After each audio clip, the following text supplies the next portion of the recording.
O'Kelly.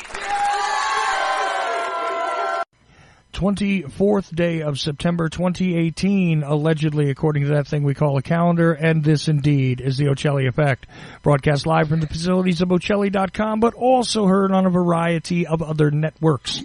Anyways, do appreciate you for tuning in, whether you're catching this live on the stream, which is usually the best place to, at O'Kelly.com or the O'Kelly.com radio network on your various apps and such. It is great to have you along, but if not, you're catching this as a podcast further on down the stream, and through your podcatcher du jour, your fondle slab of choice, your applicable application, we do appreciate you as well. So it is a Monday or a moon day, depending on how you want to read that calendar, and this is where we're going to continue with Jordan Maxwell. Now, we've done 8 parts so far in the series on religion. I am really looking forward to this, and Jordan is with me. Last week there was a little confusion, which apparently was my fault. I did not realize that Jordan would be ready to go, and I wound up putting together a whole other show in the time leading up to the time slot, because I wasn't sure if Jordan would be ready to go. I thought he actually might be a little tired from some other things he was doing, and it turns out he was ready to go. And so therefore, the reason why we're not on part 10 this week is my fault. So just so you know, Jordan was more ready than I was last week. Okay. Anyway, this has been a fascinating discussion. We've certainly gotten some interesting feedback, and in the second hour, I'm going to try and get to some of it. But, it is extremely appropriate to, first of all, find out how Jordan Maxwell is. Now, if you want to follow up, before I even talk to Jordan, if you want to follow up on this, you need to go to JordanMaxwellShow.com. JordanMaxwellShow.com. Now, why is that? Because that is the only website that is actually Jordan Maxwell's. Okay? A lot of people try and use his name. A lot of people try and make money from his name. A lot of people are offering things, this, that, the third thing. But JordanMaxwellShow.com is the only website that is actually Jordan Maxwell's, first of all. Second of all, when you go there is the Research Society website, which you can get to through a very simple button that's kind of obvious there. Now, there's recent developments in the Research Society, and you can go there, and if you join, there's a one-time fee. You can get a lifetime membership over there and really go in depth not only on the topic of religion and spirituality, which we have covered, but you can go much deeper into a great many other subjects like money, like government, like the various pieces of redacted history, and so on and so forth. A great deal of study and effort has gone into creating the Jordan Maxwell Research Society, which you can get to through the JordanMaxwellShow.com website. Now, there's that, but there's also a new feature over there, Jordan, right? Yes, there is. There's a brand new feature that I've wanted for 25 years. It's finally happened for me because I have somebody who was able to do it for me, and they did a beautiful job with it. And that is, I'm now able for the first time to stream my videos so that people can click on the video cover and it goes directly to streaming, so that you can watch the videos right then and there. You don't have to order them and wait for it to come in the mail. For a small fee, you can just download the video and watch it right now, immediately. And so that's part of the technology we have that I don't know anything about, but I did have someone who did this for me, so that now I can put out my new videos and people can download them and watch them immediately. So that's a brand new thing, and that's on my home page. If you go to Jordan Maxwell Show, and on the right-hand side of the home page, you will see the 2 new videos. Click on them and watch them. That's it, and thank you. Well, right. Now, here's the interesting thing. Just so you guys know, the price of these streaming videos is actually lower than what it would cost you generally to order a DVD and have it delivered. It's like around the price of the shipping, for most of the world, is what it would cost you. So it's interesting that, you basically pay the shipping cost and you've got it immediately. Yep. So there you go, electronic delivery. And meanwhile, the Research Society site is still there, just like it was with this addendum. The Jordan Maxwell Show site is still there. Actually, I shouldn't say just like it was, because quite honestly, there's more information being added to it all the time. And there are terabytes of waiting information that are being, added as quickly as the webmaster can. So therefore, you might have gone there last month and said, well, I've seen it all. Don't know how you did that, but let's just say you did. You go there again and again, and you'll find that all kinds of new stuff is being uploaded, not just the new videos, which you can purchase directly, but the stuff that's already up there. And plus, it's just great to visit Jordan's website, email him, make a donation, whatever.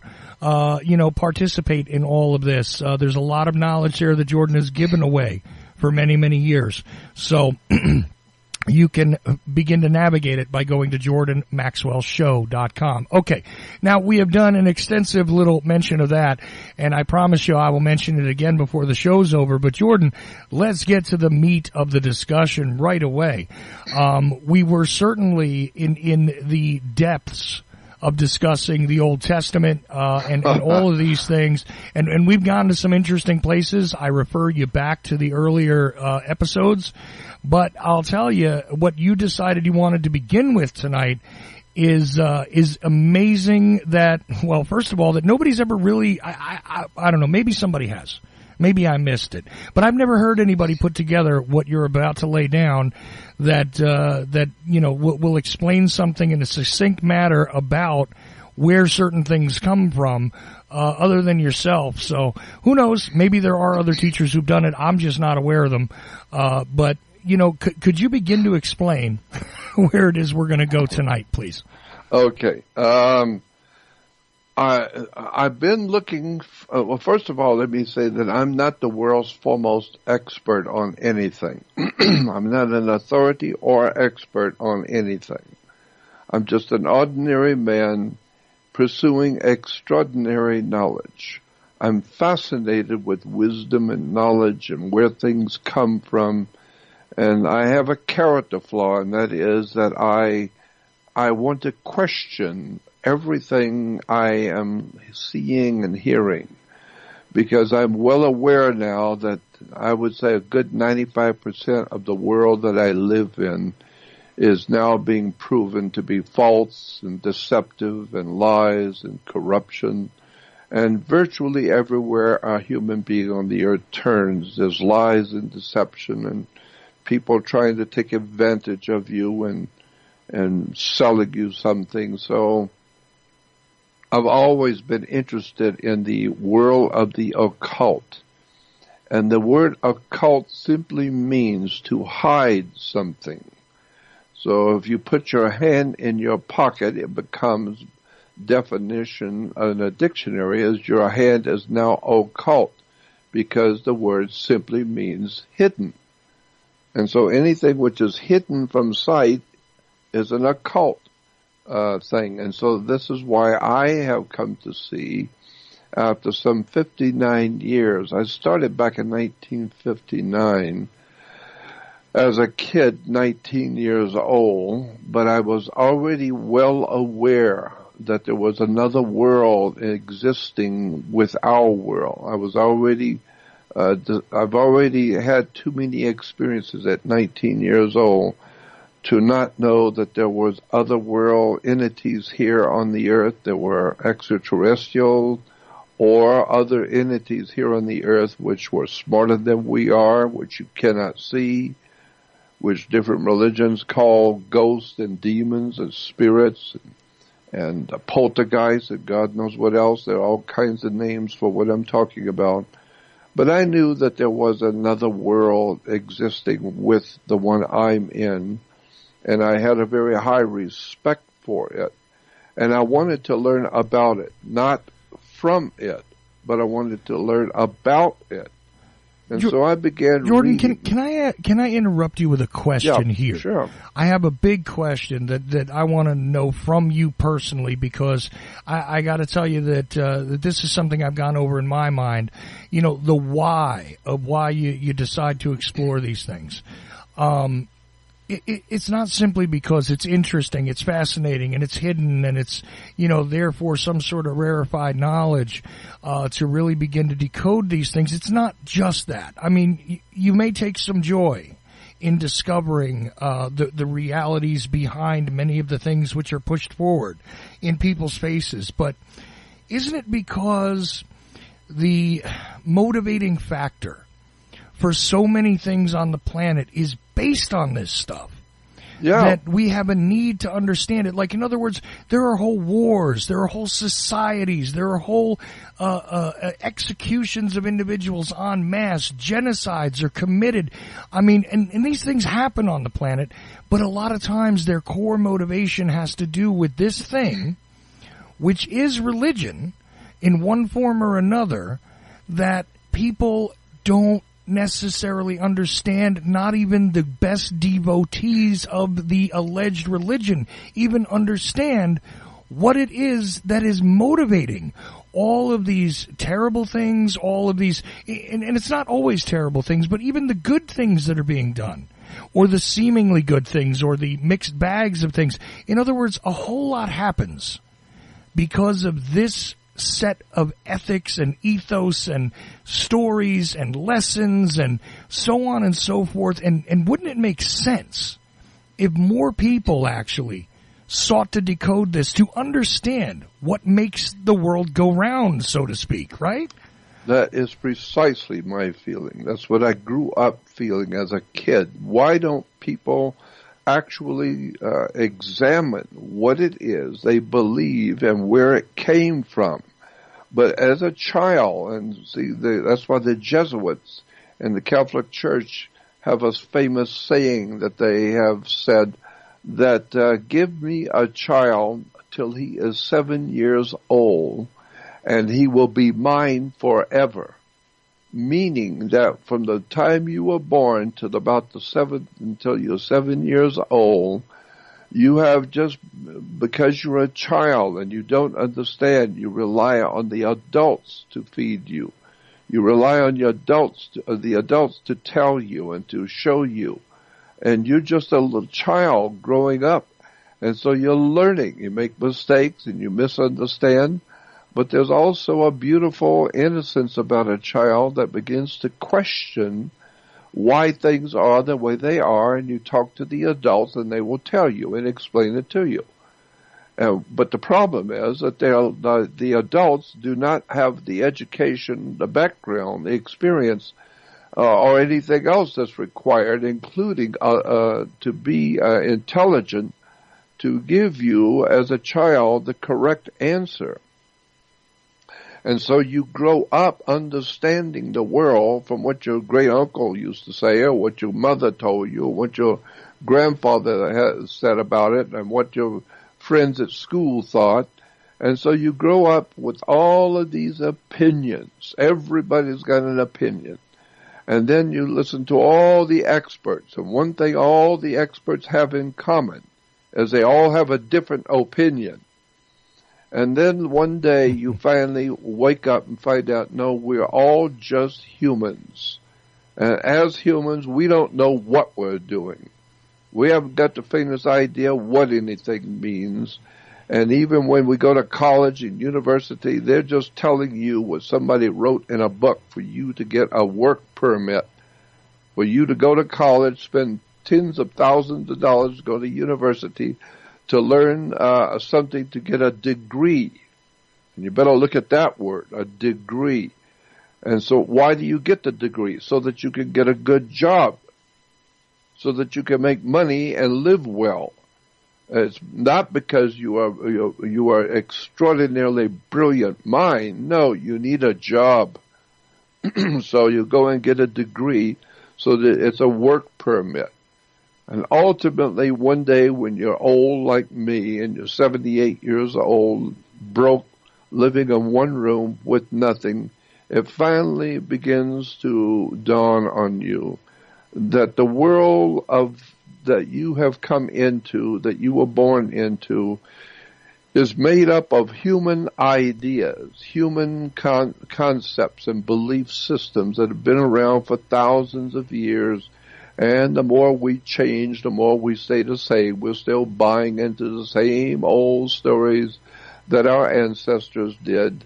And the bottom line, at the end of the day, if you're intellectually, and catch that, intellectually honest, which most people aren't, but if you're intellectually honest, you will understand that whatever it is that you believe, whatever it is that is important to you in your life, it is basically depends on where you were born, where you happen to have been born. If you happen to have been born in Russia, then you will probably be looking at things from a Russian Orthodox viewpoint, or the way your family taught you. Or if you were born in Alaska, then you would you would take on the culture of the people in that area, the Eskimos and their theology and beliefs. Or if you were born in China, then you would have a Chinese viewpoint on things.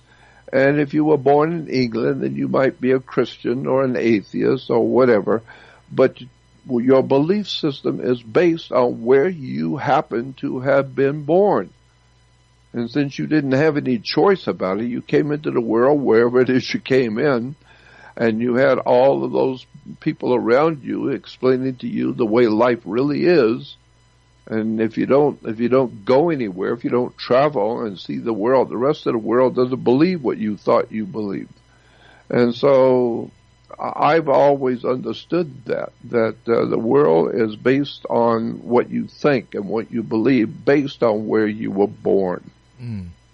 Now, it's interesting. It's interesting that we have the Western world, they call it, right? Yeah. And often, see, most of this audience is going to be people that primarily speak what they call the English language. This automatically means they're kind of already in one particular part of the world.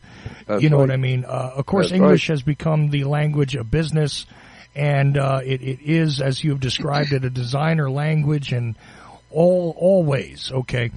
But it's interesting to me that when they start talking about the Western world and this idea that we have, I hate to use the word again, but an ethos, an ethical system, which is based on something, and I often ask, well, what is it exactly? Most people will respond that it is based on the Judeo-Christian ethic. And I find that interesting because to nail down the Judeo-Christian ethic, people will often turn to, well, here's the Ten Commandments. And we talked about the Ten Commandments on this show. But they will tell you that there's a lot of stuff built into that based on the stories in the Old and New Testament. And this is it. There is an ethical system here which has been given to us by the one true God, that has been given to us by the one true system, which became another system as time went on. But both are still valid, you see.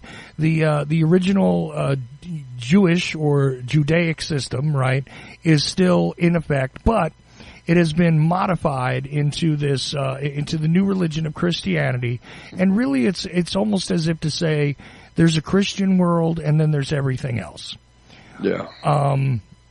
But I don't see clarity in the actual scriptures, quite honestly. And I don't see clarity coming from these various sects and individuals that claim to have the best translation and understanding of all of those things.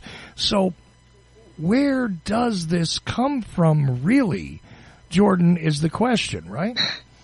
Well, yes, and I would remind you that there's a scripture in the Islamic, what's the name of the book? The Quran? Quran, yeah.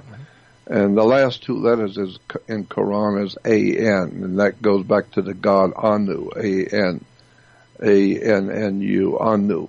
And so that's an interesting connection to the ancient Greek gods that the Islamic world is not aware of, and we don't want to, disturb them by telling them something they didn't know. But the Quran is actually based on the ancient Greek gods. But there's a scripture in the Quran that says, and I can't remember exactly where it is, but it says God's talking to the Islamic people of that day, and the scriptures in the Quran says, God said, quote, "We have come down from above and brought you your scriptures." End quote. What are you talking about? We have come down from above and brought you your scriptures. I'll have to find that again. I've got it written down on my research papers. But I haven't got it in front of me. But there is a very pregnant statement in the Quran. We have come down from above and brought you your scriptures. It's not as if Muhammad and all of the holy ones of Islam actually lived, and they wrote as they were living out these different belief systems. They were writing it down. And no, the scripture says in the Quran, we. God said, we. What are you talking about? God says we. Who's we? And so it says in the Quran, God said, we have come down and brought you your scriptures. Well, you better do some homework and find out who the we is and where they've come down from. And what are you talking about? They brought you your scriptures. In other words, it's already been written down and it's already been codified, and we're just giving it to you people. You go sit down and read it. And don't ask where the book came from. Don't ask who wrote it. Because there's all kinds of ideas, and we all got different ideas about who wrote what and when they wrote it and the time and all that. No, just read that one scripture where God says, we came down and gave you your scriptures. I'm assuming that is a very good scripture for everyone. Catholics, Protestants, Jews, Arabs, the whole world has their holy scriptures because we came down and gave it to you. So that is, as far as I'm concerned, an incredible but brilliant statement that is absolutely true in my book.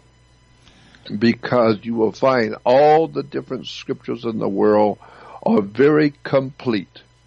All the scriptures are complete. It's all there. Whatever it is you need to know, it's all there. And it coincides with other scriptures, and everybody knows that they have the truth.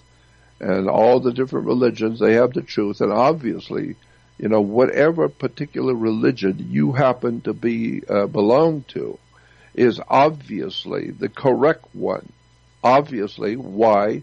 Because if you thought for a moment that the people down the street from you and their church and their particular religion had the truth, then you would already be there with them if they had the truth. But obviously they don't have the truth.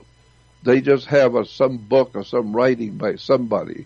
But you have the actual truth. Why? Because that's the church you go to.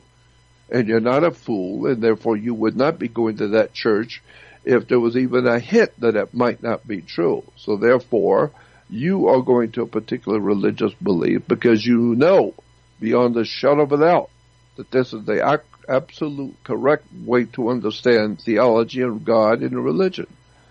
And so everybody else on the block feels the same way about their beliefs. And so the bottom line is, if you look over the earth with an open mind, you will finally see the entire world is lying in the power of the wicked one. The conceptual idea is that the entire human race is so full of bull and so lied to and so corrupt and so ignorant as to understand where their belief systems have come from, and they will fight you to defend their particular beliefs. And therefore, like you said, these belief systems, somebody's given us all these scriptures. Somebody's giving us all of these religio-political ideas and philosophies that we grow up up to 7 years old. We grow up hearing and believing, and now We now have our own religion, and that's the difference, and I've said this before, but I say it again. That's the difference between theology and mythology. Theology is the worship or the study of God. Theo is God in Greek. Therefore, if you want to study the subject of God, it would be called theology. But then there is another kind of study that's called mythology. Mythology is based on the word myth, which means a story, basically. It doesn't mean it's true or not true or good or evil. It doesn't mean anything. The word simply means a story. Well, there's all kinds of stories. It may be true, may not be. It's just a story. So now, how do you know the difference between a mythology, it's just a story, and theology, the correct understanding of God? How do you tell the difference? Simple. The way that you understand God, the way you and your family and the way you and your church or your group understand God is called theology, the way you understand God.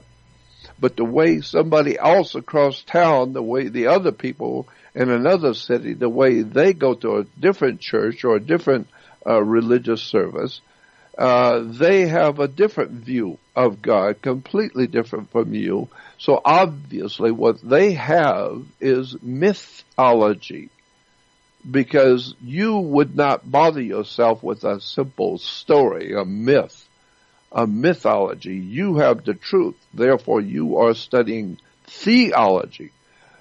But your neighbors in town that are going to different religious beliefs and have different religious garb and all that, they are actually worshiping a myth because they don't have the truth. You've got the truth.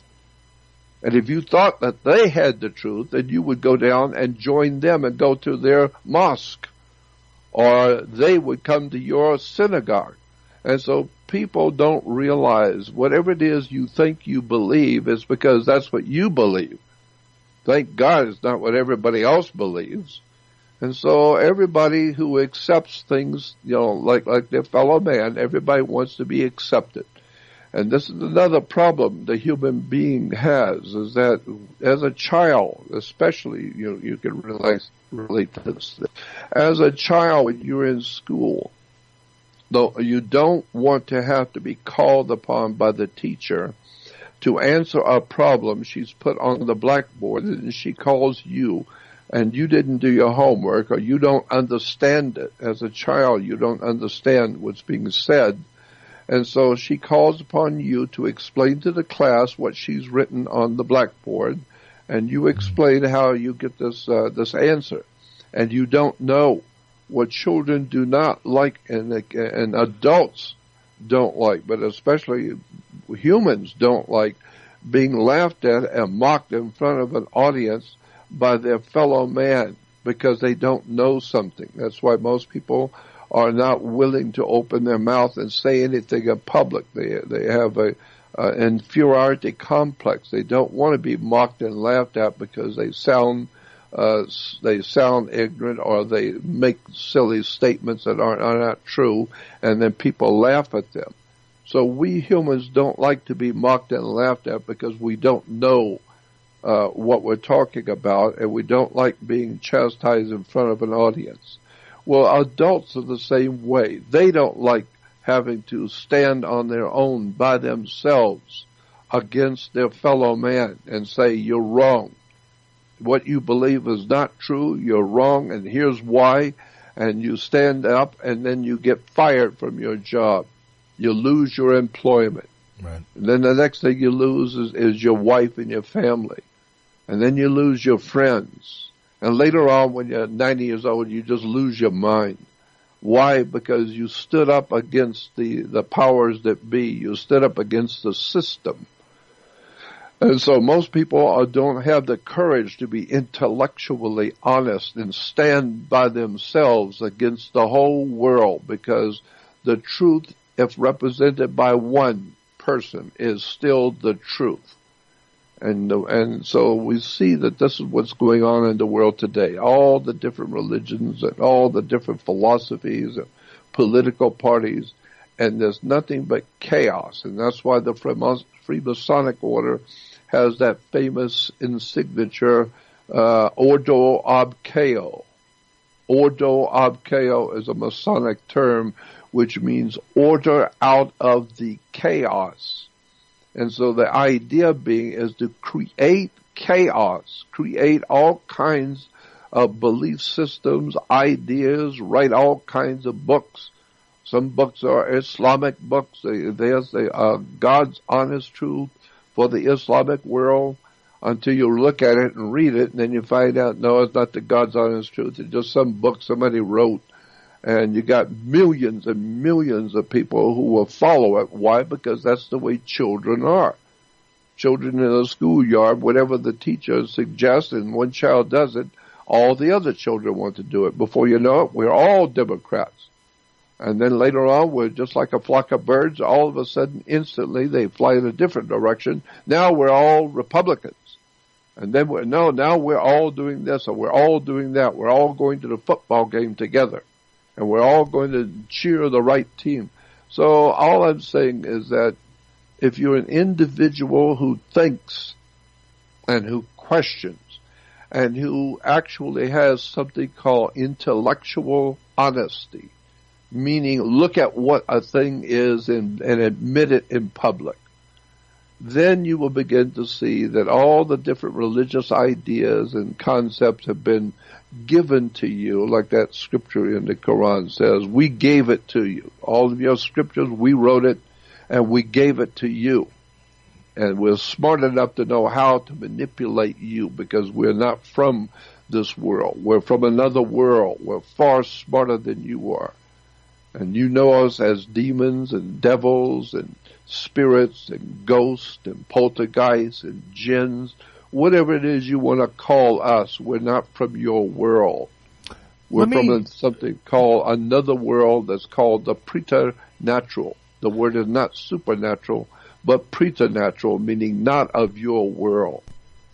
Let me add something in there, though, because what are often described as angels, too, play a role in this. Somebody asked the question about when you were talking about how the scripture was given to the people who become Islam. Well, according to canon, right, Muhammad is visited by an angel who gives him the first part of the Quran. According to some people, that would be Gabriel. Would be the angel that visited Muhammad. Oh, okay. Right? Were you there? Well, no. I'm listening. No, I know that, but I'm making my point. I got there? it. I get it. I'm saying that, though, but either way, if somebody takes away the word angel for a second and just imagines, look, in point of fact, you don't say that angels are, we hear the term angels are among us, but angels are not from this world, really. Right? No. So you have an angel coming and delivering something which is supposed to be the word of God, right? Right. And there are various messages. The Metatron does this, as well as, those that have heard the word of God. We talked about Moses receiving it. We talked about others, Abraham receiving it, so on and so forth. But these entities of one type or another, no matter how they're described, they're from somewhere else. Okay, they're not us, and they're not, according to the story. I'm not saying that this is the way it really happened. I'm saying that according to the stories that have been told, and you can find a version of this, it's not just in the Quran, by the way. You can find parallels for this in the Torah. You can find parallels for this in the what they call the New Testament very easily, where angels or some other entity come and deliver this information. So I was just showing a cross section really quickly. And the question came in, was he talking about the angel that first visited Muhammad, which is described as Muhammad's first revelation in English, I guess, in the Quran. And I'm not sure if that's what you were describing, but it sounds exactly like what you were saying, and it fit perfectly with what you were saying. So just wanted to put that in there. Go ahead. Yeah, and so, that's what I was talking about, that the angel came, the angel Gabriel, the angel Michael, the archangel, they came and they gave a message to this great prophet, and he wrote it down, and he became famous. But what we don't realize is that this is a human tragedy, because somebody comes up with, years ago, somebody came up with an idea of a hula hoop. And incredibly, overnight, all over the world, everybody was into hula hoops. Everybody. All the nations of the world. Russians had hula hoops. Chinese had hula hoops. Everybody had. And you've got to wonder, what is going on here? And again, I will bring up the same example as before. When you see thousands of birds flying as in one direction, as one unit, and instantly, in a blink of an eye, they all turn and go in a different direction. Just as you will see fish, schools of fish, and you will see thousands of fish, and they're all going in one direction, and instantly they all turn and go in a different direction. How is that possible, that they all make the same decision instantaneously when there are thousands of them? The same thing is true with us. We all are just like all the other animals on the earth. We love to go to the football game. Why? Because everybody else is going. And then everybody's voting for this Republican, so we're voting for him. Everybody's going to see this particular movie because everybody loves this particular song. And therefore, we love that particular song. Why? Because all of our friends and neighbors. And so you find out, no, we are like the animals. All of us are just going from one place to another, and somebody is leading us. Somebody's giving us these new ideas, the new religions, the new concepts, what we call the new technology, and we're being led by someone that we cannot see. We're being led by some kind of a presence on the earth that is leading the destiny of the human race. And we are nothing more than ignorant, ill-informed, self-centered, egotistical, unread goofballs, humans like the fish, like the school of fish, like the birds. We're bird brains just like them. And we just go along to get along because that's what everybody at the school believes. That's what everybody at work believes. That's what everybody's into. So we want to be loved and we want to be a part of our family and all of our community.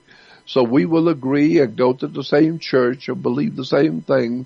None of us have the guts to stand as an individual and say, I don't buy any of it publicly. And here's why. And then present your argument, and no matter what it costs you, which has cost me my wife, my family, my livelihood, it's cost me everything in my life. But I don't care. I'd rather be who I am and say what I think than to buy into something just to keep my wife happy, just to keep my family happy, just so I can keep my job. I don't buy into this system. And so I understand the system. I know how it works. And this is why today our world, the entire earth, whether it's flat or not, the entire world that we live in is now under the auspices of world communism. The idea is that we are all now living in common. It's called communism. And because we're all common, we all live in a community. And so therefore, even in England, they have the House of Commons. And then you have the royalty. The royalty don't buy any of this crap. The royalty only concerned with one thing, money and control and violence and murder. That's all they know. It's organized crime at the highest levels. But they do realize that the rest of the people collectively have got an IQ of 40, so they refer to them as commons. And so it's the House of Commons with all the people out in the street, and then once in a while you'll see the Queen drive by in her gold chariot and flip a cigarette on your children because they are royalty. They have a divine right to rule you. Why? Because you're too damn stupid to rule yourself. So they own you. They've set up a system by which they actually, in fact, own your blood, your body, and it's called International Maritime Admiralty Law, in which your body is a security on the New York Stock Exchange, which is run out of London. This world that you live in is so incredibly corrupt, outrageous, downright stupid, and yet people have bought into it hook, line, and sinker. And by myself, I don't buy into it at all. Right, and by papal decree, don't forget, I mean, you talked about the body and everything and the blood and all of that, but your soul is owned by the Catholic Church as far as they're concerned. Sure are. That's exactly correct. You know, and I'm not making this up, by the way. This was decreed by the Pope a long time ago that right. all of the souls on the planet belong to the Catholic Church. Am I right? That's exactly right, because God, Almighty God, gave the world of mankind, the earth, to Jesus. So therefore Jesus is the owner of all the earth and all things on it.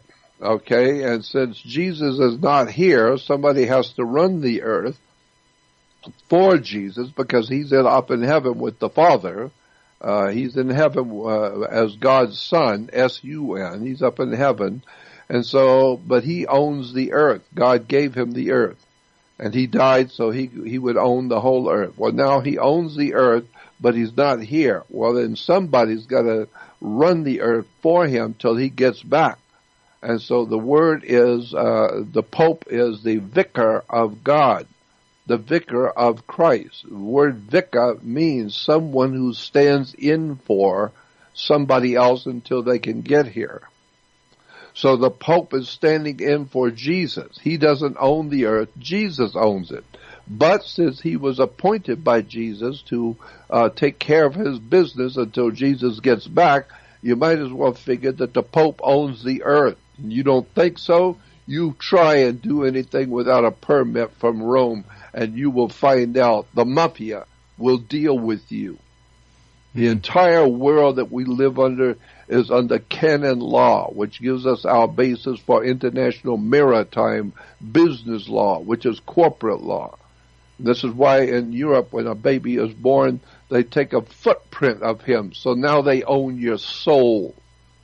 You need to wake up and find out how this world is actually put together and who did it and what the Vatican really is, not what you thought it was. And the incredible stories that have come out of religion and theology, which have destroyed our freedom, our liberty, our country, our morality. We are an ignorant, ill-informed lot on the earth. We are considered to be nothing more than cattle. Go back to a dictionary and look up the word chattel, C-H-A-T-T, chattel, and you will find chattel is a human word for cattle. So we humans are not cattle. We humans are chattel.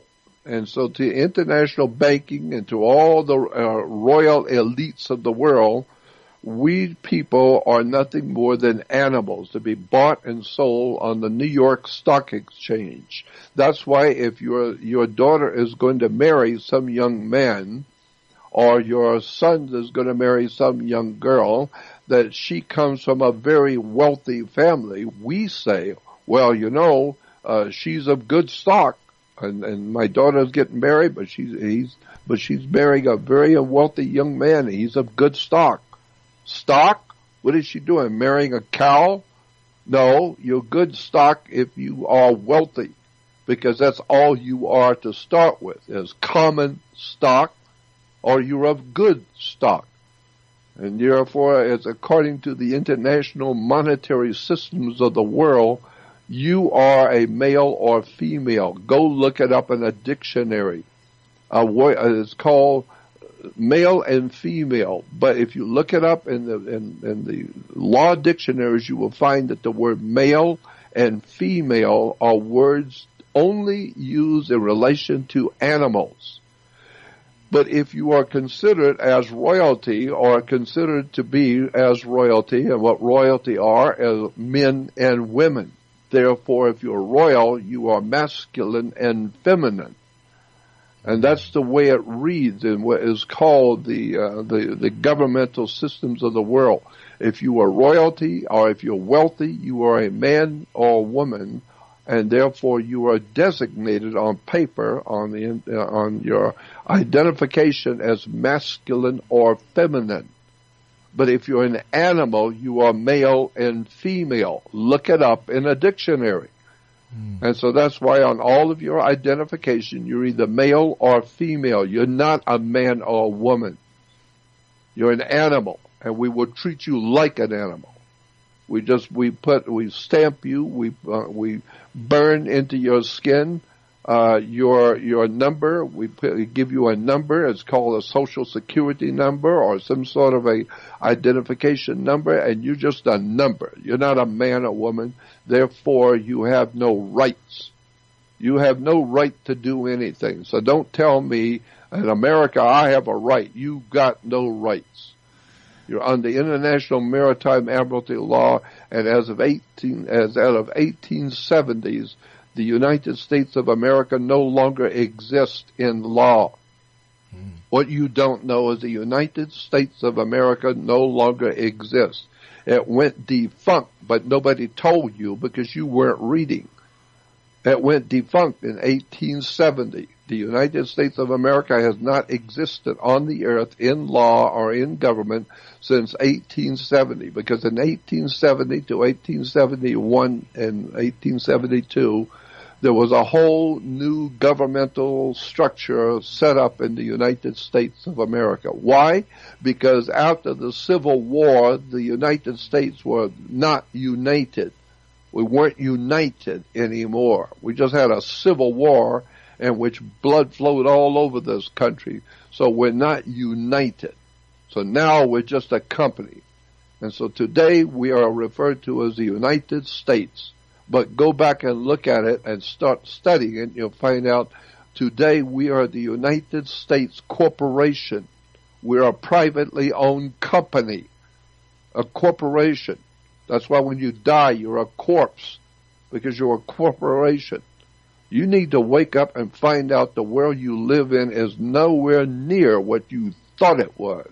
You don't have any idea about law and regulations, and you need to get a fees, you need to pay fines, you need to get a permit. You can't even get married without a license. You can't drive without a license or get married without a license or become a minister of the clergy without a license from the state. What a sad, sad tale that's happened to the human family. You know, a couple of things before we wind up closing out this hour, which is going to come up very fast, believe it or not, Jordan, to verify, to back some of the things that you've said. First of all, for my own personal life, I actually was ordained a minister at one point. And I have performed a couple of marriages. Now, here's an interesting thing.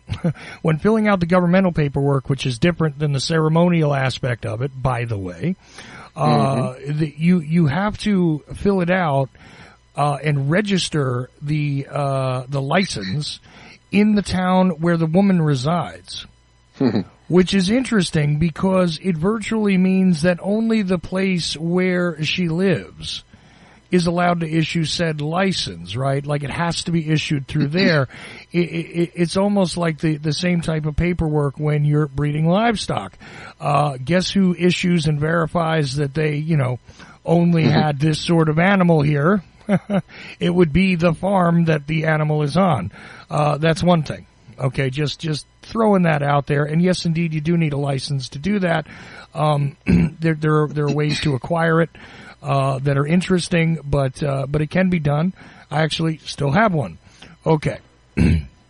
So that's an absolute truth. The other thing is, when you mentioned earlier about the Jesuits stating that listen, you give me a child up to the age of 7 and all that, this comes from a story. See, they take these stories and then create behaviors based on the stories. The story is about the prophet Samuel, right, whose mother prayed to God for a male son, or a male child, and therefore got one and stated that she would give him to God, which was she basically took the child and turned him over to the priests when he was a baby. Yeah. This is what that behavior, what that sort of philosophy is based on, is that particular story. That's an Old Testament story, by the way.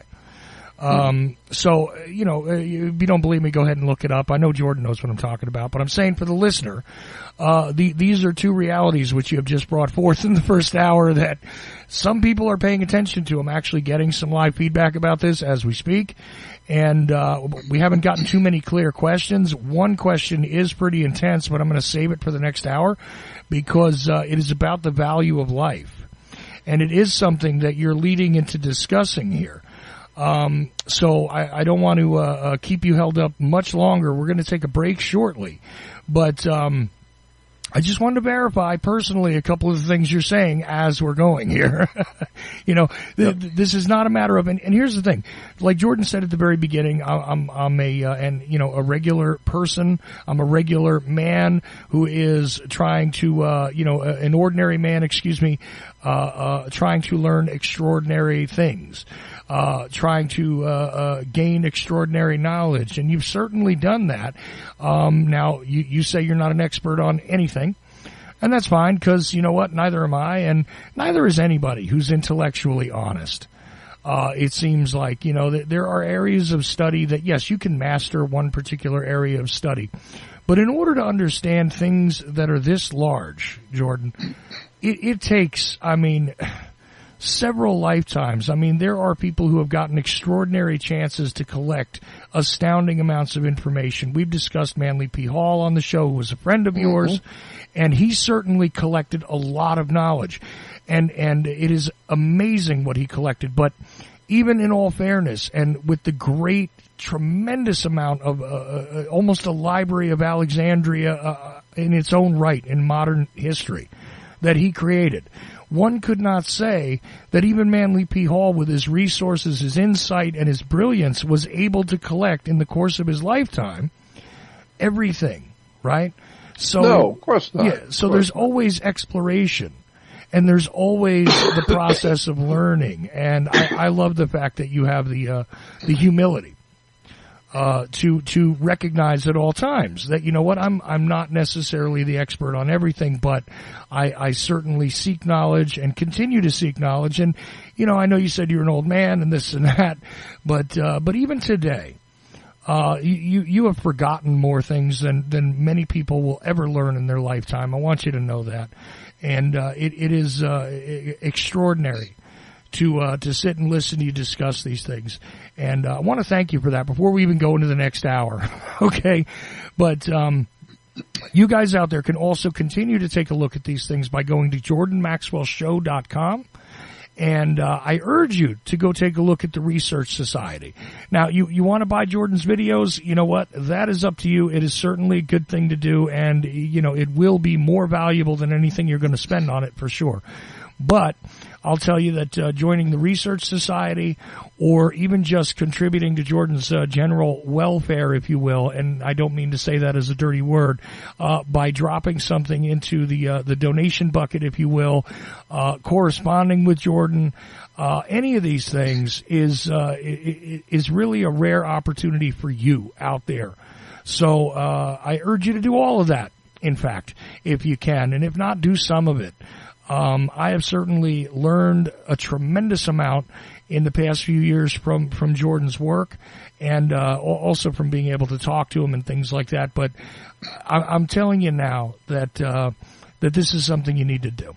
Okay, Jordan, I'm going to give you the last couple of minutes before we go to break here to sort of finish up where you were, because the value of life and the principles by which people tell us that, the Judeo-Christian way of looking at this, and the Judeo-Christian way, and these are not kings and queens that make these arguments all the time and tell me what this is about and how this should be and how it really is, because really America is a Christian nation, and all that, when meanwhile, as you just aptly stated, America's not even a nation at this point.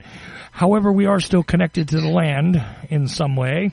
As for who owns the land and therefore who owns you, well, a lot of decrees out there. But then again, there's still much to be learned. So, let's take a couple more minutes and continue to go where you're going until we take a break. But I wanted to break in and sort of drop these couple things in. So, well, I appreciate it, and I thank you for it. The word worship is combined with two words. You're combining two words together. One is ship, and ship has to do with water and the high seas. And so ship, we have a ship on the end of so many words, like companionship or dealership or scholarship, all kinds of ships, and it has to do with water. But then you take the word worth, W-O-R-T-H, worth, meaning the value of something. What is it worth to you? Well, certain things might be worth, a tremendous amount to me. A picture of my mother, my dead mother or something might be very valuable to me, but to you it's just an old picture, so it depends on your individual placing of a value on something. What is it worth to you? And so when you take the word worth and put it with ship, like dealership and friendship and scholarship and all the other ship, you put it together because worthship, which you drop it and just say worship. No, it's worthship, meaning whatever it is you put a high value on, we say it's what you worthship. And so if you put a high value on money and nothing else, well, then you worship money. If you put a high value on property or your jet plane, well, that's what you worship. And so you need to understand what the word worship means. It means whatever it is you put a value on. And most people don't realize that whatever it is you put a value on, that's where your heart is. And if you put a value on something and then one day when you get to be older, you find out what you believed and what has been the object of your worship, now it becomes obvious that it was not true. Now you have to look at your life. You've spent all of your life believing something, and then when you get to a certain age, it finally occurs to you and it finally hits you that what you believed is not true. And you've spent your whole life teaching other people, preaching it to other people, and now you find out you didn't know what you were talking about. That's why I say that your mind is like a parachute. It don't work if it's not open. So that's what I'm trying to do, is help my fellow man to realize how much we don't know. Well, and I'll tell you what, worship in and of itself is a key. And why is that? I've been scolded, to be honest with you, for claiming that somebody worships something. But what they're doing is exactly what you described here, which is placing in a high worth upon. And, that's right. If you're worshiping something that at the end of the day doesn't really hold its value, there are people who I can confidently state worship money. They just do. I mean, that's what their life is about, right? And there are people who worship experience. I'm not so sure what to say about that because, trying to gather experiences and things like that, in some ways, people do it in a healthy way and people do it in an unhealthy way. And quite honestly, that those that worship just being able to collect the experience, to me, I don't know. I don't know if that's a good thing or a bad thing, Jordan. I leave that to the individual's ideas, right? But when you see people worshiping, worldly goods as if they are the mark by which all things should be judged. Somebody's rich, so therefore they're a smart person and they're a good person. You hear that kind of thing said and you say to yourself, it's almost as if they're worshiping the money because that money allows so much value to be put on this individual that they become something other than a man or a woman. They become above the others because they've collected something. And what does that really mean? And then there are others who say, what is it you worship? They ask the question. what do you worship? And they ask that question to me a lot because I really don't give a clear definition of what my spiritual beliefs are on this show in a lot of cases. I think I do, but apparently I don't. But when I say, you know, life in and of itself is a mysterious creation, and to me, to worship it, to value it, is really the thing that should be driving us. That we should value life in and of itself and not make these decisions that there are lives that are not worth something and there are lives that are worth something. I mean, we're now separating people into piles, right? That's right. Some people are pennies, I guess, and other people are silver dollars. That's right. You know, according to some people, again, to go back to the money, because it's one of those things everybody seems to recognize and never bothers to question, really, throughout most of their lives, is that money exists and therefore it does this. They question that less than they do God, certainly, any time. Okay? Yeah, of course. But it's interesting that we've come to this part of it. Now, we're going to take a break, and I certainly want to get into some more of this in the next hour, and I know I'm looking forward to it. Jordan, I appreciate you doing this with us. And again, everybody go to JordanMaxwellShow.com. Yes, that's right. You got to put that all together in the bar. JordanMaxwellShow.com. That is the only website for Jordan Maxwell. And we're going to continue with this series, this series on religion. We're on part 9 here on the Ocelli Effect. Stick around. We'll be right back.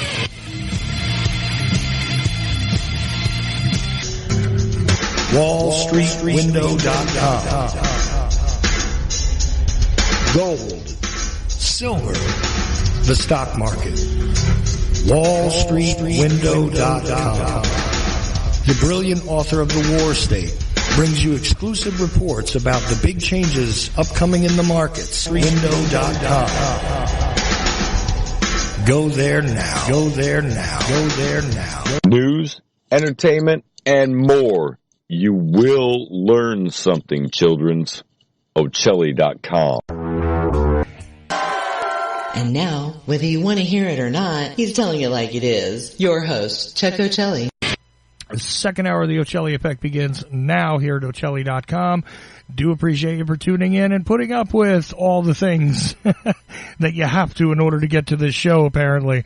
It's amazing to open up the broadcast week with Jordan Maxwell, who's with me tonight. We're continuing the discussion, the series on religion, and we're going to talk about the 7 foundations now of that allegedly codified thing that they call the Judeo-Christian belief system in this hour.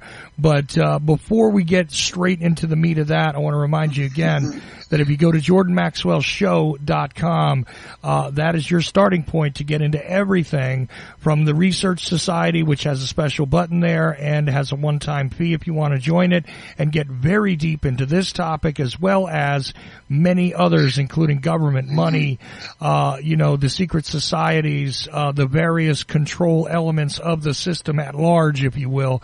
You can discover all of that in not only Jordan Maxwell's work, which is public, most of it being given away over the many years, but you go into the Research Society and you can get even more in depth, and there's more information being added all the time.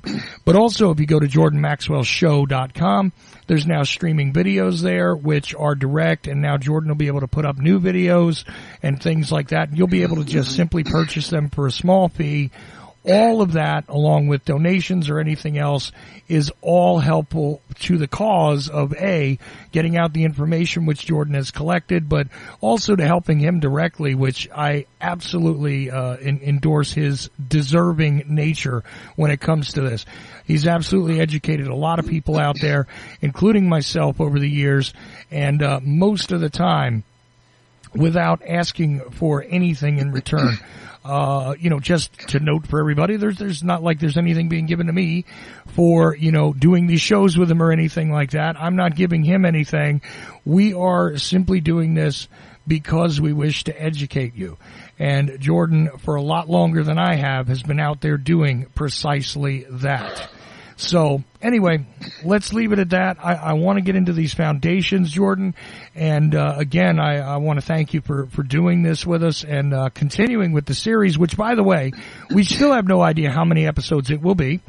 At some point, Jordan will say, I've covered as much as I'm going to be able to cover with your show, and that'll be that. But until such time as Jordan says we're done, we're not done, and this is episode 9.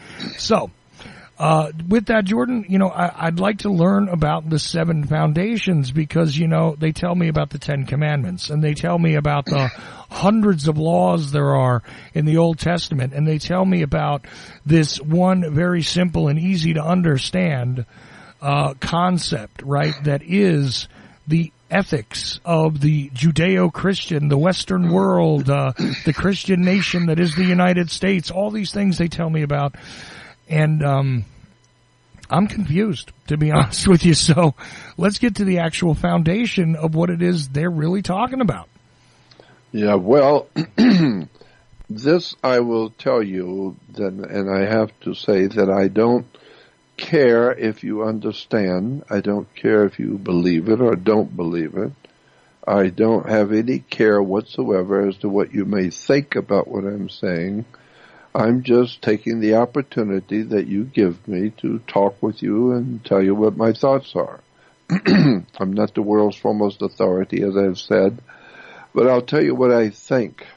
And this is my belief, that one of my core basic beliefs, and that is that Judaism did not precede Christianity. I believe that the basis for Christianity and Judaism was preceded by something else. And I think probably a lot of the foundation for what we call Judeo-Christianity is actually Hinduism, going back to ancient India. There's no doubt in my mind about that because I've been looking at it for 60 years. 59 years of study has given me at least enough knowledge to know where things have come from. I believe that Judaism, as we know it today, was given to the world during the AD, from about maybe, I would say, 6th, 7th, 8th, 9th, and 10th century AD. Because there's no doubt in my mind, I mean, I don't care what you know or feel or think, but there's no doubt in my mind that Judaism as we are given it today did not exist in the BC world. Before our common era, there was no Israel. There was no Old Testament stories. All of these stories have been given to us in what we call the Bible, the Old Testament, were given to us in the AD, Adodomai, the AD, starting, I think, probably around the 5th, 6th, 7th, 8th century, going into the 9th and 10th century AD, because there was no ancient Israel, period. And there was no King Solomon or King David or any of the other famous names coming out of the Old Testament story. It's just a story. The Bible is called the greatest story ever told. I used to get jumped on by my mother, would jump at me and give me all kinds of problems but for telling stories. Yeah, well, this is a story. And it's referred to as the people of the book. Jews, Christians, and Islamic are people of the book, meaning their religion is based on a book.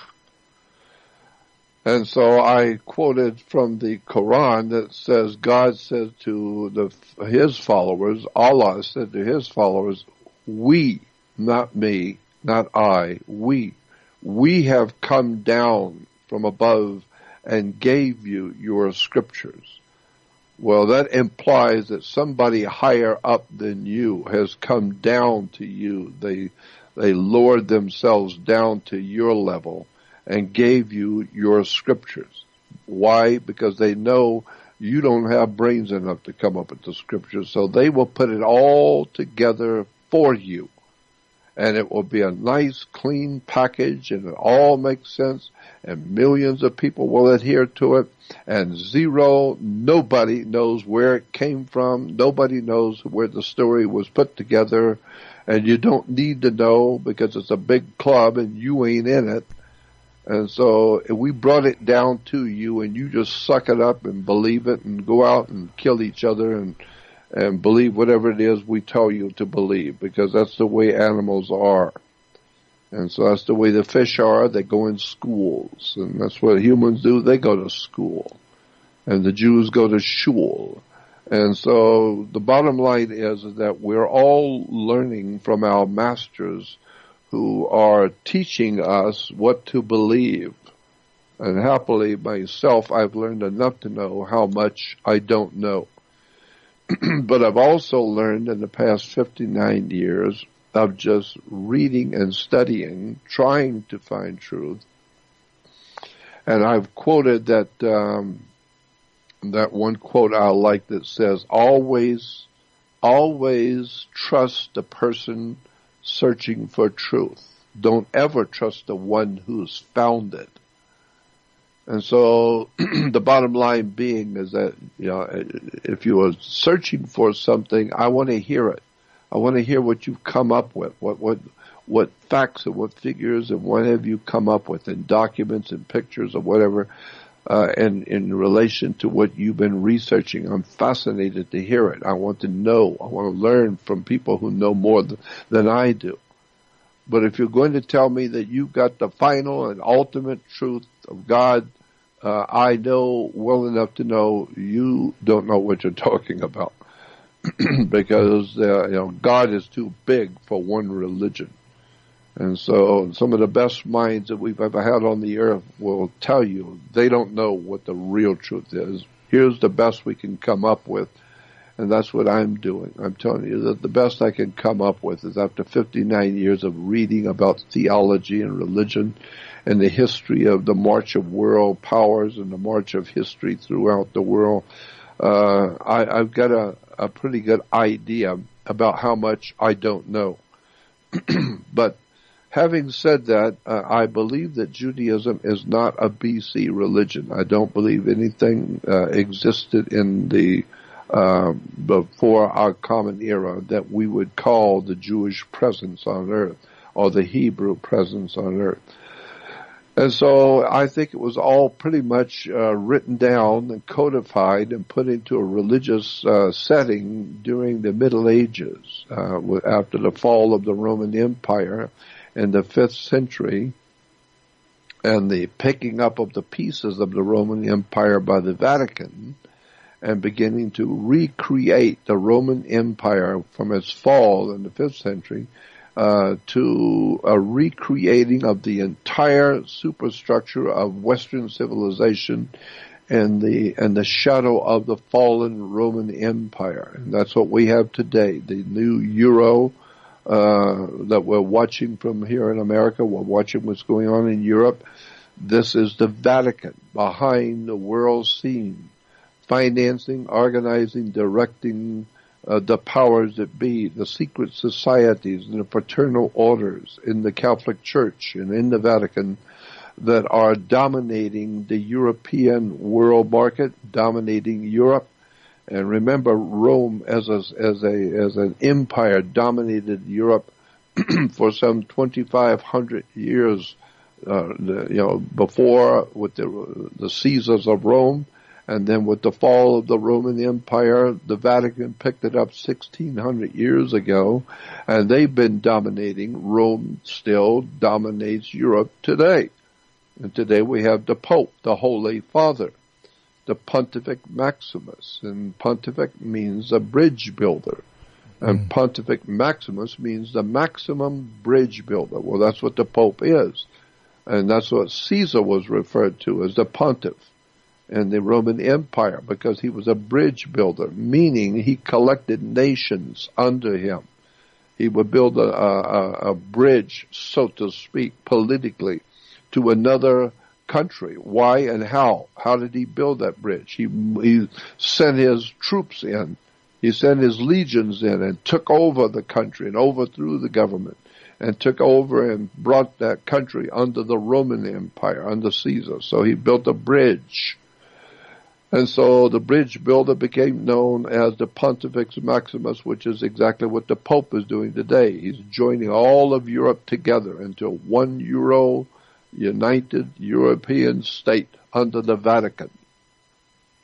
And that one Euro state is operating also behind the scenes in Russia, in America, in China, and ultimately to bring about a one world government, which was the dream of the ancient Romans to actually control and own the whole earth and everything living on it.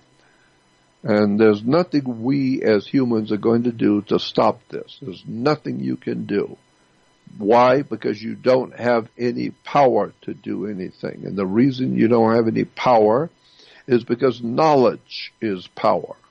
And if you don't understand how this world works, and you have no knowledge about any of it, therefore you need to just sit quiet, and your masters who own you and run this world will tell you what you need to know. And if you get in their way, they'll kill you or throw you into prison. So this idea of America being the land of the free and the home of the brave, like Dick Gregory said, you're not free or brave. If you were free and brave, you would have changed what's going on in this country a long time ago. So you're not free or brave. Therefore, I am saying that the political and the sociological life that we live in the Western world is based on our religious belief systems that supposedly go back to BC. And point of fact, Judaism is not a BC religion.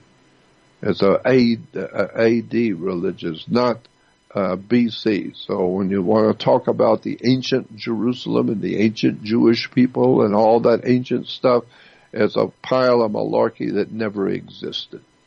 And today now in Israel, there is a whole movement now today in Israel and the universities of Israel with the writers and professors and scientists and philosophers writing about the story of Israel was nothing more than a story. There was no ancient Israel. There was no ancient prophets. The entire thing is just a story.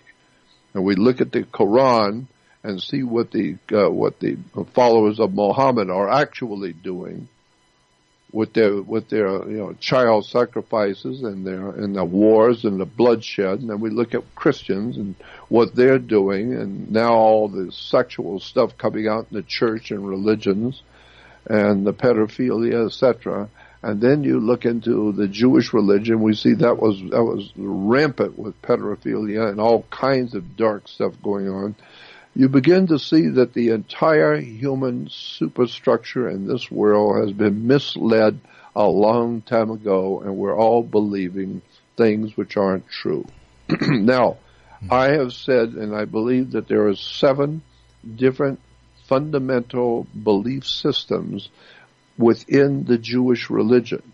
7 different religions, completely different from each other, but all amalgamated and cleverly put together.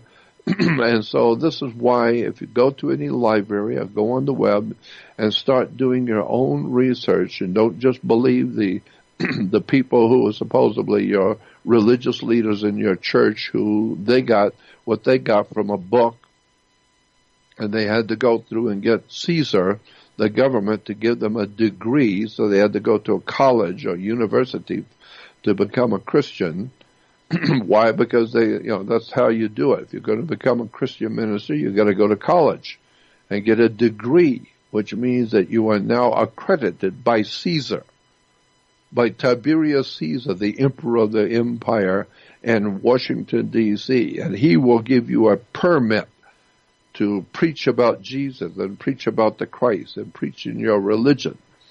And if you don't have that permit, you better keep your mouth shut, because you don't have Caesar's imprimatur on your ministry. So myself, I don't care a damn about Caesar. I don't care anything about the religions of the Romans, the Etruscan peoples, and going all the way back into the Phoenician and Canaanite systems in the ancient Middle East. You need to wake up and find out how this world was really put together. But talking about the 7 foundations, we won't be able to do a whole lot with it, of course, because there's 7 totally different subjects here. But I feel that all 7 are represented in Judaism. So let's start with that.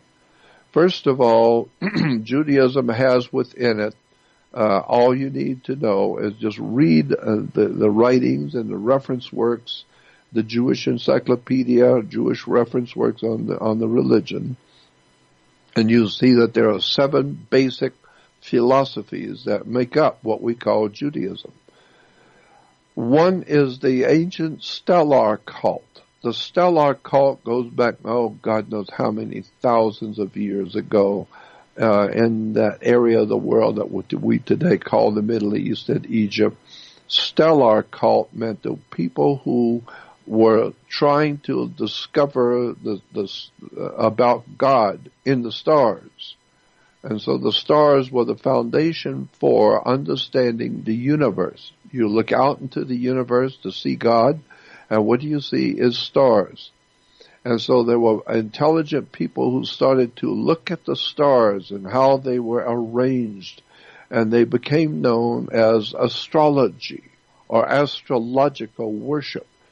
And so the correct and proper word was stellar worship or stellar cults. And then that was one facet of Judaism. Now, there was another facet that entered into the world, which was accepted eventually during the AD, that was accepted and amalgamated into the Jewish religion. We start with the stellar cult, but then there was another cult called the moon cult, or the solar cult. And so the solar cult was a sun, but the moon cult was the worship of the moon, and lunar cult is what I'm trying to say. And so when you see the lunar cult implications in Judaism becomes overwhelming, that whatever way it was put together, Judaism is filled with moon worship. And then another worship, that was during the time of what we call Moses. Moses was a lunar worshiper. Moses led the lunar cult. So Moses was, the whole idea of Moses and the religion of Moses is based on the moon worship. Then we have another worship of the ancient world that was also implied in Judaism and in Christianity, was the volcano cult, the worship of the Roman and ancient god Vulcan. Vulcan was a volcano god. Volcanoes became very important in the religion of the Middle East at one time, and so that has to be added into Judaism. And so you will find in Judaism stellar, or the worship of the stars, astrology. You will find the moon, the lunar cult, connected with Moses. Then you will find that there's a volcano cult, or the worship of the god Vulcan. And this is why Mr. Spock on Star Trek gives us a Vulcan hand sign. And the Vulcan hand sign is the one hand with the fingers divided the way Mr. Spock does it. And that dividing of the fingers on the hand, like Mr. Spock, was based on the volcano cult. That's why he's called a Vulcan. Well, that was part of the Jewish religion. And the dividing of the hand, dividing of the fingers on the hand, was a symbol of Aries, the ram. It was a goat's hoof. And then there's also today very prominent within Judaism, besides the volcano cult, we now also have something called the Saturnian cult, or the worship of the planet Saturn in Judaism. And Saturn seems to be a very big subject today in Judaism. The Jews still worship their holy days or after sundown. Well, that has to do with the moon worship. But they also have their Sabbath day. The Sabbath is to, even Christians are told to be holy and to keep the Sabbath. Well, the word Sabbath comes from the Phoenician Canaanite name for the planet Saturn. Saturn was not called Saturn. That is our term today for that planet. But in the ancient world, there was a worship of that planet Saturn, but it was called Sabbath. Shabbath was the word for Saturn in the ancient Phoenician Canaanite system. Sabbath. And therefore, if you're going to worship Sabbath, the planet Saturn, you do it on something called Sabbath. So therefore, if you're to holy and keep holy the Sabbath day, is saying keep holy the worship of the planet Saturn. The planet Saturn is Sabbath, or the worship is on the Sabbath. And this is why today the Jews still worship their god Saturn on Saturn's day. And the day starts after 6 o'clock. And as I said, that comes from the moon cult, because the moon comes out at 6 o'clock. And so today we have the Jews worshiping on the Sabbath, which is Saturn's day. Saturn's day is a Sabbath. And Saturn was referred to, the old god Saturn was referred to as the inhibitor, the one who inhibits you. So anything which will hold you back and keep you from doing something is called Saturnian. It's Saturn in your life. Well, the police department, mafia, governmental fire department, police department, government, military, banking, these are all Saturnian devices, because all of them have the power to hold you back and teach you a lesson. And so they can throw you into jail. That's Saturnian. And so the ancient people said, well, if Saturn is the inhibitor, the one who holds you back, well, when we're worshiping him, we're not going to do nothing. So therefore, he doesn't have to hold us back. We're not going to do nothing to start with, period. Because no matter what you do, Saturn's going to hold you back, so why bother? Just stay home and relax and don't even do nothing. So that's what today the Jews do on Sabbath. Zero, much of nothing. Why? Because Saturn is the inhibitor and he's going to stop you anyway, so don't even bother. Now we go to the next form of worship I see in Judaism, Christianity, and Islam is sex worship. All three religions are drowning in sex worship. It's an incredible hidden story about the foundational beginnings of Judaism, Christianity, and Islam are based on sex, period. And that's everywhere. So it's not just pedophilia in the church. No. It goes all the way back to the ancient Phoenicians, Canaanites, Sumerians, all the ancient peoples of the world were heavily involved in sex worship. Then also in Judaism, we have a sixth different influence, and it's called Yahwehism. And Yahwehism was a worship of a bull. Yahweh, the God Yahweh, the holiest of all holy gods, was referred to and pictured in the ancient Phoenician, Canaanite, and the ancient world as a bull. And this is why today, when important things are said by the Pope, it's called a papal bull, which as far as I'm concerned, is all full of bull. But Yahweh was a god of bulls. He was a bull worshiper. Now, the last one I think is probably the most pervasive influence in Judaism, and also the most important one, is the sun worship, the worship of the sun. Now, this one becomes extremely controversial, and I'm going to do a video on this where I will shove it into your face, so that there's no one going to be able to say it's that I am making this story up. I'm going to fill this with documents from the Jewish Encyclopedia, from all Jewish reference works, from encyclopedias and dictionaries of theology. I'm going to show you how the entire world of mankind on the cutting edge of theology, religion, business, and banking, all of this world that we have built up for ourselves and told ourselves that this is the truth. This world that we have built up is based on the worship of the sun, Pharaoh Akhenaten. And so today, if you go into any synagogue on the earth today, the symbols will just astound you how overwhelmingly obvious the worship of the sun god of Egypt, Pharaoh Akhenaten, is now the center of worship on all altars of Judaism on the earth, period. No matter what country you go to, no matter where you go to a synagogue, you will always see today something called the Tetragrammaton. The Tetragrammaton are 4 letters, always pictured inside of a sunburst. It's always inside of a circle with the sun rays around the circle, obviously representing the sun.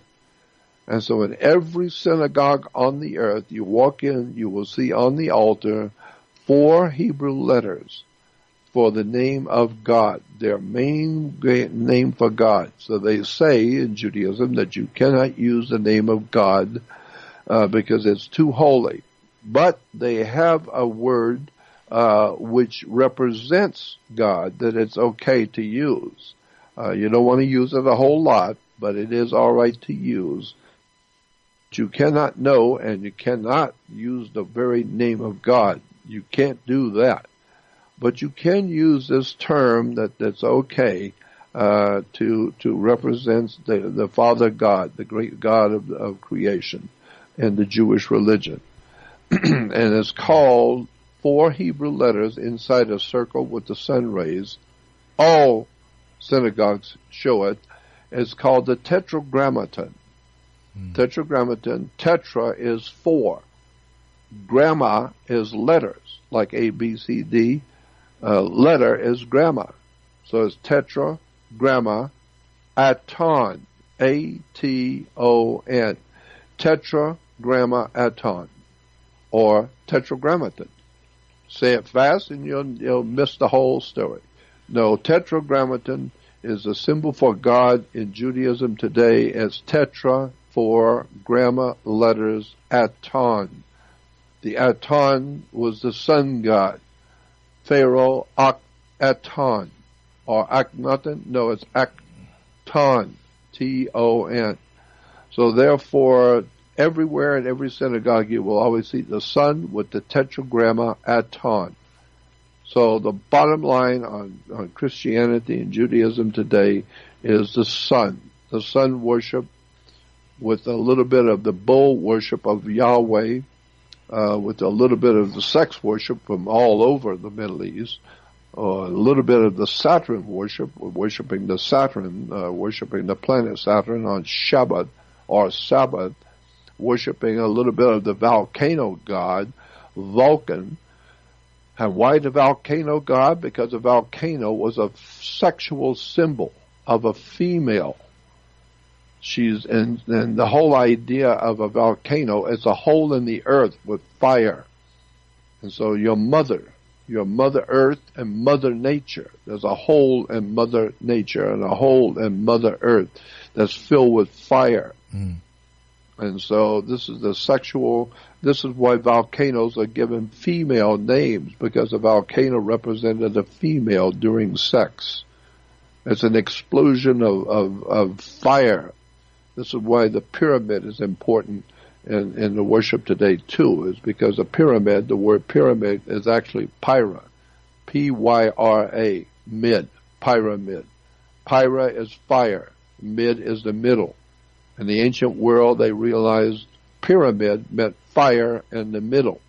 And so the fire of sex is in the middle of the human body, the volcano, the female, and or the male, which has to do with sexual symbols of the phallic symbol, And then, of course, you've got the moon worship, and we don't want to forget the stellar, the worship of the stars. So I'm just saying, if you really take time, about 40 or 50 years, and read and study all about the theology and the religions of the world, you will find that there's basically 7: stellar cult, moon worship, volcano worship, Saturn worship, sex worship, Yahweh, or the worship of the bull, and today, sun worship, the tetragrammaton. And if you really want to get controversial and stir up some serious trouble, which I don't, but I do, if you really want to stir up some trouble, you can look at that worship of the Aton, the sun symbol in Judaism. And then you begin to see it's now been transferred into Christianity. And the Christians are now worshiping God's Son, S-U-N. And when did they do that? They do that on Sunday. It's not spelled S-O-N day. It's S-U-N day. It's a day for the worship of the sun. Jesus is referred to as God's Son, the light of the world. Well, of course, the sun is the light of the world. Well, he is our risen Savior. Of course, the sun is your risen Savior. If it doesn't rise, you're dead in 3 weeks. So obviously, the sun is your risen Savior. See, the evidence for this, by the way, it crisscrosses every single thing you just talked about. Because when you begin with the stellar worship, one thing that you didn't mention here today, but you have mentioned many times, is that, look, that's a cult that surrounds itself with the imagery of Horus and that story. And that story parallels perfectly the sun, which, of course, is also very, very similar to the Jesus story. Yep. So there's your symmetry right there. Okay, between those pieces. But moving forward, I mean, we've talked about the bull, how Abraham and a Brahmin and all of that come into play. I mean, that's literally, right. As I'm listening to you do this, it crisscrosses back and forth between all of it. And the fact that sex is laid out throughout the entire thing. Now, of course it is. And I've tried to tackle this with you too before, and we discussed it a little bit. It's interesting to me because the concept of sex and the concept of life being created through the interaction and this mystical experience that is part of our design, if you will, it kind of makes sense that it's something that is revered. But at the same time, look, when we take a look at modern Christianity, right, what do they talk about? The Father, the Son, the Holy Spirit. Okay, We've talked about who the Father is. We've done that already. We've talked about the Son and S-O-N and S-U-N and all of that. But, at some point we're going to have to get through this whole Holy Spirit thing. Yeah. I know it's probably going to take an entire 2 hours to just begin to scratch at it. But at some point, I want to get to that with you. But here's the thing. If you just take a look at minor aspects of this, whether it is the use of fire for cleansing or the volcanic behaviors of a volcano and exactly how volcano cults, and there are many of them, by the way, but the more recognized ones that were in the ancient world had a codified list of things that'll sound really familiar to you if you adapt them to modern stuff. Okay. You have all of this, the ideas of, like the fire and brimstone. Where do you think it comes from? Okay. All of these things crisscross back and forth, and you can find them throughout all of what they call the 3 Abrahamic religions in a lot of cases. But all of this stuff is woven, like stitched throughout all of it. It's exactly correct. These 7 foundational pieces of the puzzle, if you will. And I know you've already given them, but I want you to repeat them again because I want people to actually take each one of these things and go ahead and just do a look, do a search, pick up a book, whatever it is you have access to take a look at the aspects of each one of these things objectively. Okay, don't even begin with the Bible and no, put those aside for a moment. Just take a look at the things that you just talked about. Yeah, let me enumerate them again, so Please. people listening to them can go back and listen to it again. Please. First of all, look at the presence on the earth in thousands of years ago of something called the stellar cult. S-T-E-L-L, stellar cult. The stellar cult, and then after that comes the lunar or the moon cult, the lunar cult of Moses. Then there is the volcano cult of the volcano worshippers. Then there was the planet Saturn. Saturn was the god of the Jews. Saturn is today one of the primary features of the Jewish religion is the worship of the planet Saturn. Saturn was referred to as the Lord of the Rings. Of course, Saturn was Lord of the Rings. This is why today the Jews in Hollywood are still making movies about Lord of the Rings, because it's their god. Then there was also, go back and do some research on sex worshiping in the ancient world and sex worship symbols. Go on the web and type in Christian, Jewish, sex worshiping symbols. And then there's the Yahweh or the bull cult, the cult of the bull. That's why when the Pope speaks, it's in a papal bull. Yahweh was always pictured in the ancient world as a bull.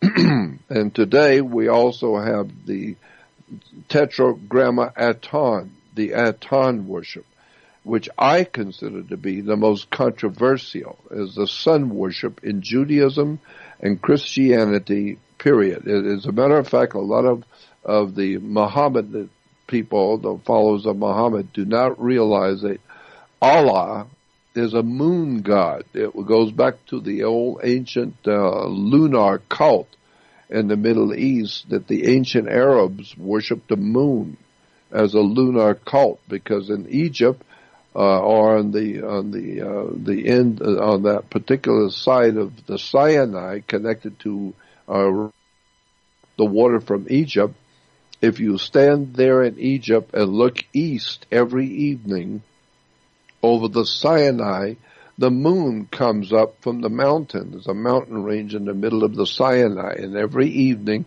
about 6 o'clock the moon rises from the mountain. And so the ancient peoples of the Middle East, the ancient Arabic world, they saw the moon come up from behind the mountains. So they realized that the moon lives in the mountain, obviously, because that's where you see him. Every time he wakes up, he comes out into the world, and from where? From the mountain. So he obviously lives in the mountain. So in the ancient Arabic world, the word for the moon was the old man of the mountain.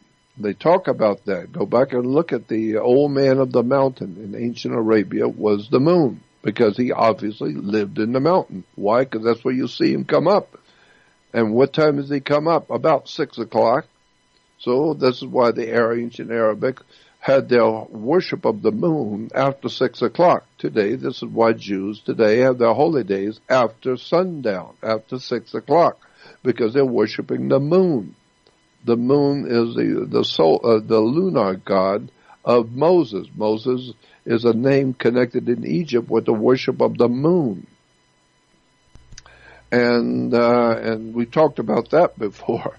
So all of these different cults, stellar, moon cult, volcano, Saturn, sex worshiping, Yahweh the bull, and today the sun cult.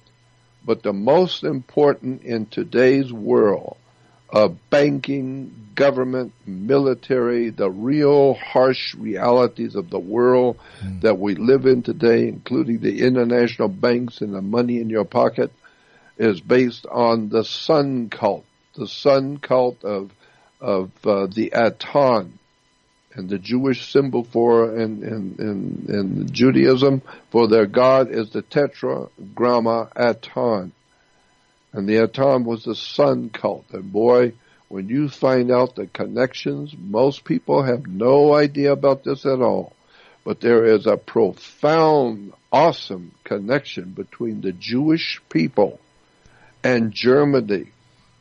The Germanic peoples, the Germans and the Jewish people, are connected in a way that you have never heard before and you're not aware of at all. The implications are staggering when you begin to see the ancient so-called Jewish presence in the world, and the ancient occult connection between the Germanic peoples, the Aryan Germanic super race, the master race that Adolf Hitler talked about, which was a master race of Aryans.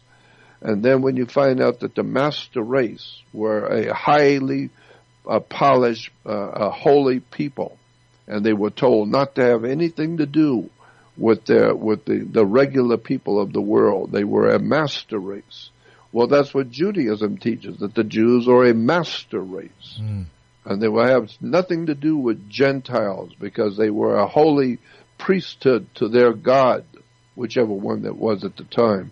And so when you start looking at the Tetragrammaton, or the worship of the sun god of Egypt, the Aton, and then realize that the swastika of Adolf Hitler was a sun symbol. Everybody knows that.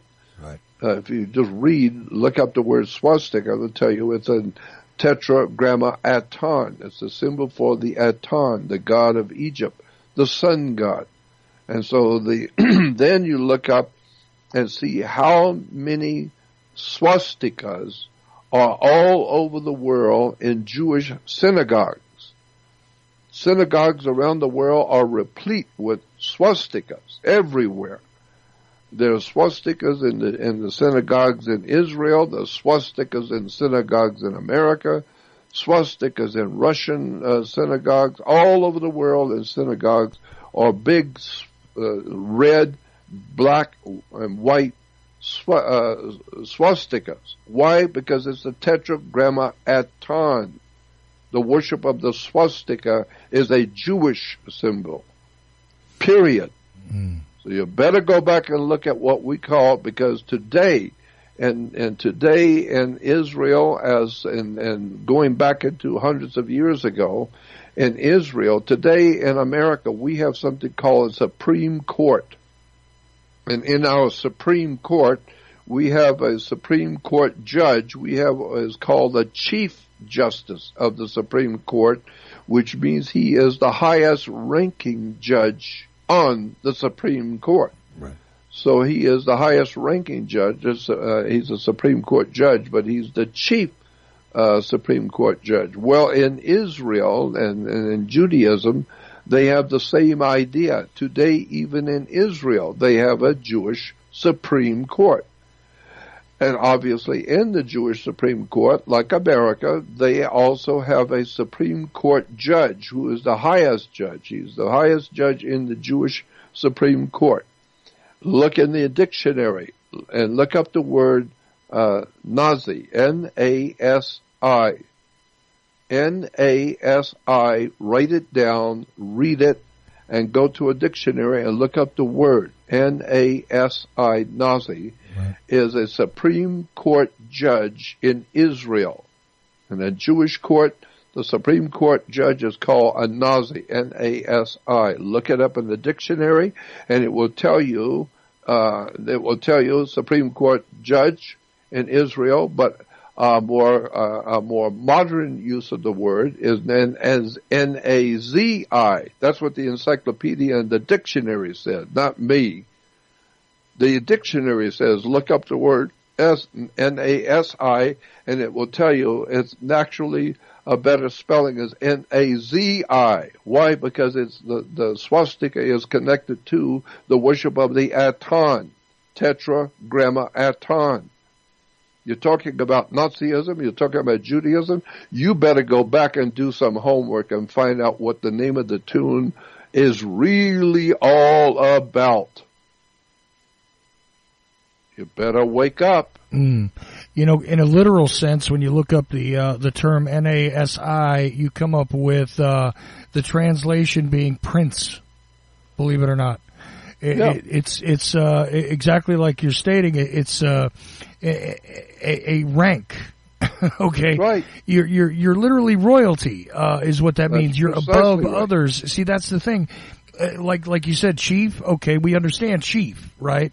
It means that among the others that are of the same type, this is the one who is the leader. Very right. simple. So who is the prince among men, if you will, right? There's an old phrase for you. The prince among men is the Nasi, N-A-S-I. That's pretty right. interesting. That's right. We're running. Now you're starting to get into the really dark stuff now.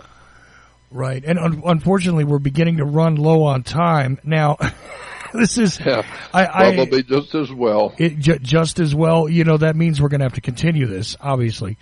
But, you know, before we wind up signing off, again, you know, I'm extremely grateful that you're doing this with us for sure. And I appreciate, I always learn something. Every one of these shows I learn, more than one thing usually, but no matter what, it's always something of interest, that enters my mind that wasn't there before and usually gets me digging into other things, by the way. And hopefully that'll have the same effect for all of you. Now, here's an interesting thing I have a question about. I'm not sure if we really have enough time for this, but let's throw it at you anyway and see where you go with it. There is this idea that see, I'm trying to read from this question, and you know what? I'm going to actually save this. Never mind.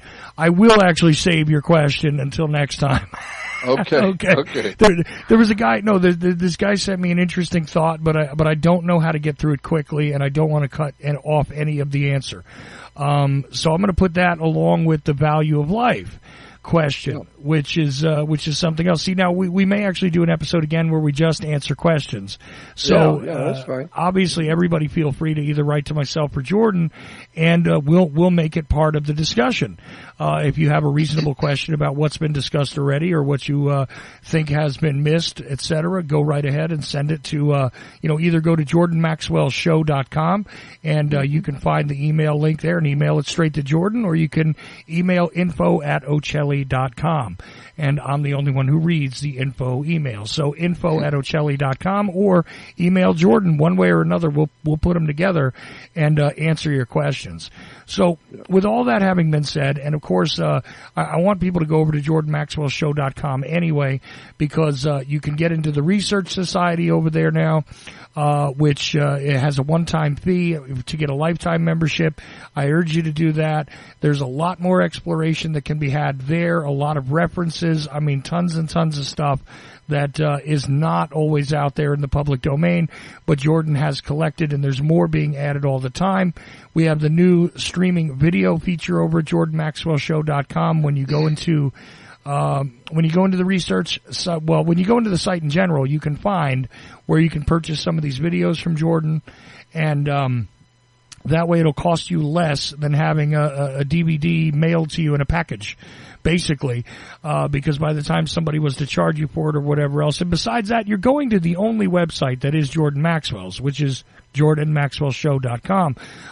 But obviously, make a donation, email Jordan, do all that, but we're just about out of time, so, I'm wondering if you want to kind of stamp the final word on tonight's discussion. We definitely went through these 7 foundations, which I think are extremely enlightening and worthy of you out there going and doing exploration on your own. Please do. Okay, and even use of the word Nasi, which kind of sounds like Nasi. Oh, wait a minute, that sounds like another word. Yeah, they will try and correct you if you just put it into Google. But go ahead and take a look at what that word actually means and what it could mean in various contexts, and all of a sudden things look a little different.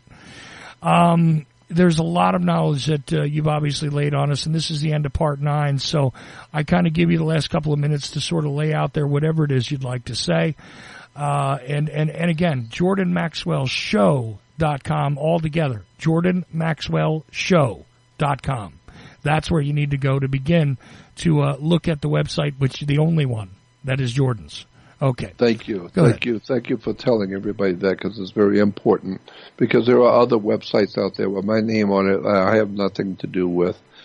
But my only website is Jordan Maxwell Show, and I'd like to invite you to join my research society, which is nothing more than all of the things I'm talking about. The documents, the pictures, the white papers, the research documents, people, places, and things you need to know about. It's all on my research society, and I paid a terrible price with my life to provide this for you. And I would ask that you please help me, because at 78 years old, I live by myself, and I have little to no income, and I do what I do because I love wisdom and knowledge and sharing it. So I ask you to please consider helping me by donating to me, because it's the only income I really have to stay alive and to keep my website and my work alive is from donations from people who care about me and care about what I've done and care about the fact that I've devoted my whole life to uncovering most knowledge that you will never be told. So I do what I do because I love wisdom, and I love knowledge, and I love people to know, and I want to help people. But it takes money to stay alive, and I have none. So I appreciate anything you would do, joining my research society, watching my videos, which you can do now, and contributions just to keep me alive.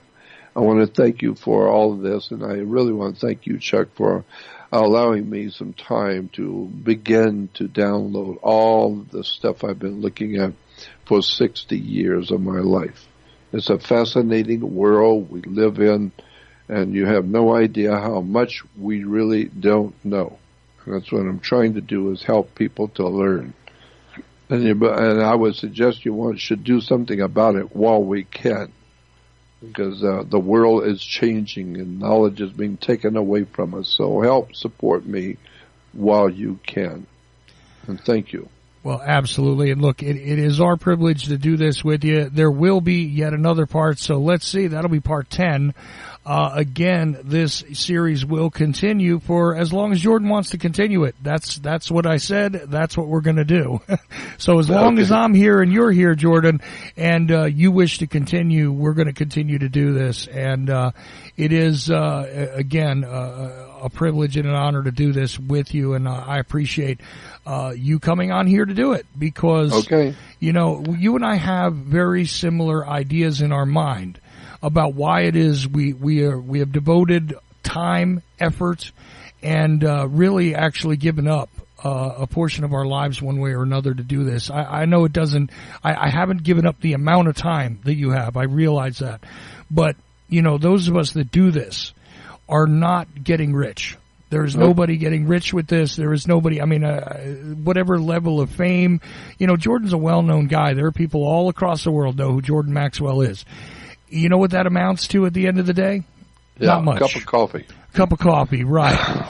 Yeah, I live in one room. I just live in one room, you know, by myself with a Social Security of a few $100s a month. I don't get my full Social Security because I had to take it early. So I get a few dollars a month to live in Social Security, but after I pay rent, my utilities, and buy something to eat, I'm broke. And then I have to worry for the rest of the month how I'm going to pay my bills and stay alive and keep my website up. That costs money, too, to run a website. So I'm asking, if you care about me and care about what I've done with my whole life and care about what I'm doing, then do something to help me. And the best way to do that is to contribute something to me. I'm asking for help. Mm. And again, I thank you, Chuck, for giving me the opportunity to voice the past 60 years of my life. It just is astounding to me how much people don't know, and I want to talk about all kinds of things in the future. So we'll continue to keep this going as long as I'm here. There we go. At 78 years old, I don't know how long that's going to be, because I'm not going to be here much longer. So I appreciate any help you can give me now while I'm still here. Absolutely. And look, you know, that's the other thing. Like I said, you know, it is for the reason that we want to see people have a chance to do something about the situation that we find all of ourselves in. You know, you use the phrase the human family, and when I've had Jeffrey Matt on the show, he echoes that same phrase. He uses it also because we recognize that we are actually part of something. That's right. We'd like to see all of us actually not drown in the sea of sickness that is being poured upon the planet, if you will. And we can talk about exactly who's doing that, and we can talk about where it's exactly coming from and what the power is and all that. But the fact is, I don't want to see any of us drown. I'd really like to see humanity as a family survive, and thrive, and how are they going to do it? Because they're going to have the power of understanding, of knowledge. Right. And that is the only way that you can begin to form a strategy and how to deal with anything, right? What are the rules here when it comes to dealing with something that is an attack upon you? You have to know what's happening first in order to be able to forge that strategy. So this is the point. Anyway, Jordan, I thank you again, and to all of you out there, Jordan Maxwell has been with me here on this Monday. It is a good show. I know that I'm going to be able to package this in 2 hours, but I got to tell you,